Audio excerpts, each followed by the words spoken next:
Last night, David Blue appeared on a podcast, and it was very, very interesting. Welcome to Sidetrack, your sci-fi TV movie channel.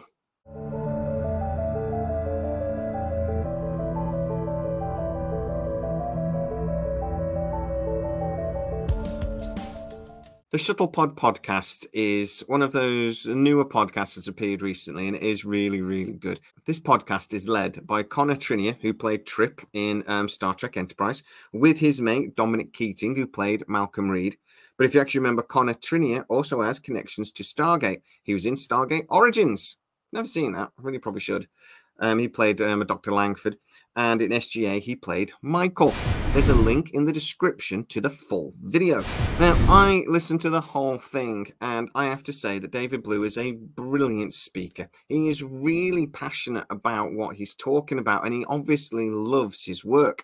He is a writer, director, producer, creator, as well as a brilliant actor. And some of the insights he was able to give us were really, really fascinating. One of the things he was talking about was how Brad Wright would be watching him. Change, like we were doing the table read of the first episode in the Atlantis Gate room, in the shadow of the Atlantis Gate, which was kind of cool for a nerd. And I looked over, and Brad and Rob were like really staring at us as we were reading. And at the end, because I'm a producer, director, writer as well, I was like, just out of curiosity, what was that? And he's like, we were seeing how you talk. We were seeing how you all are. So we could start bringing that into the character. Oh, so cool. And they very much somewhat did. Like the character wasn't me, but there were parts of me in him, in Eli. But at the same time, it's funny how some things started to go away that I ended up having to, like in season 2, I think I went up to Carl Binder and said, hey, I don't quote movies anymore. I love that I did that. Yes. And he's like, yeah, you're right. He's like, we kind of stopped doing that, didn't we? I'm like, can I add this? Yeah. And he let me add one in the next episode. And they were Planet really... of the Apes stuff was really good in the beginning. Oh, that was them. That was them being awesome. This is something I've heard about Brad Wright a few times, that he really liked getting to know the actors and then bringing through some of their mannerisms, some of the character themselves into the characters they were playing. His feeling was, I believe, that it made the characters more genuine. Now, we know this happened with Richard Dean Anderson. Richard Dean Anderson basically said, look, I want to play O'Neill 2Ls, but I want to have some of my humor and some of my personality brought through. He basically said he wouldn't do it otherwise. And it was because of Richard Dean Anderson standing firm on that, that really SG1 got the character of a show that it did. Would we have got quite so much humor if it wasn't for Richard Dean Anderson's demand, but Brad Wright's willingness to go with it and to go further, that he developed all of the characters around the personality and the persona of the actors, at least to a degree. Now, David Blue talks about that in such a loving way, and he actually obviously really looked up to Brad Wright. And anytime we get to see a little bit more behind the cameras like this, I think it's fascinating to learn. David Blue did very briefly mention the unmade Stargate movie that was planned. He said he got to learn loads about how SG1, SGA, and SGU are going to be brought together in this movie. I think he was talking about Revolution. That would have been a straight-to-DVD movie following Stargate Continuum. It really is a shame we didn't get to see these straight-to-DVD movies, but, you know, DVDs just sort of died at the wrong time. I really wish MGM had got to deal with Netflix at that time. It would have been genius, but they were going through some financial problems themselves.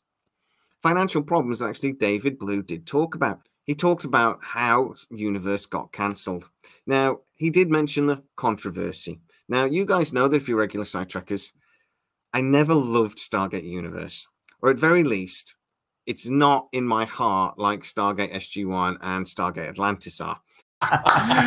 And then Atlantis was the more, I would say, fun adventure version. Yeah. And then there's a controversy to it, but then Universe was the gritty, realistic version. Totally. It was much different. 100%. Yeah. Which I loved, and honestly, I don't think anybody would have done it if it wasn't different. Like I said, I didn't want to do more of the same. It was, I would like, SGU had an intensity to it. Like, I felt that it was too serious. I felt that the tone just changed too much. And that really, I found it a little boring at times.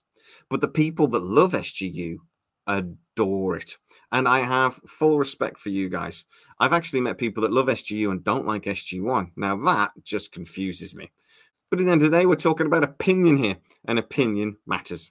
And David Blue obviously loved what he was doing, but he even actually mentioned that he doesn't think a lot of the actors that were in Stargate Universe would have done the show if it was going to be the same as SG1 and SGA. But more importantly, he gave us even more insight to Brad Wright and why Brad Wright felt that SGU needed to be so different. Brad Wright actually said it best. He said, because I asked him, you have to understand, I love entertainment. I've seen everything, huge Quantum Leap fan, you know, loved Star Trek. I've watched everything. Eli and I have that in common. But I'm very curious as a writer, as a producer, as a director, as a creator as well. So I probably bothered the hell out of them asking questions. And one of the things I asked was, why did you do this show?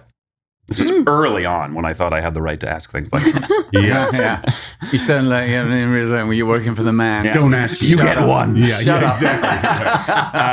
But I said, you know, why'd you do this? And he very intelligently explained. He's like, by the time we were done with SG1, there wasn't risk anymore. They were gods. Yeah. Literally, some of them. Right. And I wanted to explore risk again. What if they don't always win? Yeah. And I, as a creator and as a fan, love that. You know, I love slow burns. I love you don't know how it's going to end and surprises and all of that. So but the ability to do that, any of us would have signed on in a heartbeat. He was obviously asked about the revival. Now, he mentioned Roland Emmerich's plans to completely erase all of what happened before SG1, SGU, SGA. He was going to do his trilogy, a hard reboot, like none of the TV brilliance ever happened. David Blue says, thank God Roland Emmerich didn't get to do that. But he has heard a lot of information coming out of MGM, talking to his friends, people in and around the industry, like I do, about what's going on. But I know a lot of the people, as I'm sure you guys do, so I hear some of the pitches, some of where it's at. Now, nothing he said would be a surprise to any side-tracker. He basically said, look, they're looking at doing lots of different things. He looks like it's going to be a reboot, a continuation, maybe various other things. That maybe they're going to go this way or go that way. And some of the stuff sounds cool, some of it don't. I will say this. I hope that whatever they do honors what came before. It sounds like he's heard about lots of the pitches that have gone on, and he likes some ideas and he doesn't like others. I'm hoping he means he doesn't like the bad robot suggestions, which we've told you about on this channel, but he loves some of the ones coming from maybe like Mark Fergus, etc. Again, that we told you first and exclusively on Sidetrack. The way he actually then spoke about the lots of different things they're planning to do with the Stargate franchise was like music to my ears, though, because again, this is a little bit more confirmation of what I've been talking about for over a year. I can't believe a year's gone by, but that Amazon have always sort of seen Stargate as a tentpole project, something that they could really build a franchise around, that we would get to see multiple seasons running together. Some might be set in different time frames. You could even get to see, like we suggested, an Ancients TV series or a Jaffa TV series or something like this. Stories a little bit like Star Wars or Marvel, where you've got movies and TV series that influence each other, that work together, but that actually tell the story from lots of different directions. Now, I'm reading a lot between the lines there from what David Blue actually said, but it does seem that it adds a little bit more concrete to rumors that I've been hearing for quite a long time. Another thing he said that really did music to my ears again was that he has spoken to almost all of the actors, and almost all of them want to return to Stargate. Any actor would, of course, come back. I will tell you, having talked to them, every actor on SGU that I've spoken to would come back in a heartbeat. Every actor from SG1 and Atlantis, for the most part, would come back in a heartbeat. And we're like, yeah, I'd love to play in this world more. And the more, the merrier. Not just a one-off. I'd like to be in the cast, you know, because we enjoy eating and paying bills. Now, we have told you about rumors about Robert Carlyle potentially being sort of semi-approached. He's actually been talking to lots of interviews at the moment because his new Full Monty, TV series comes out next week. And he's actually said that, yeah, he would return to SGU. He mentioned how, look, we're all frozen, still floating around up there. We could return if somebody wants us to.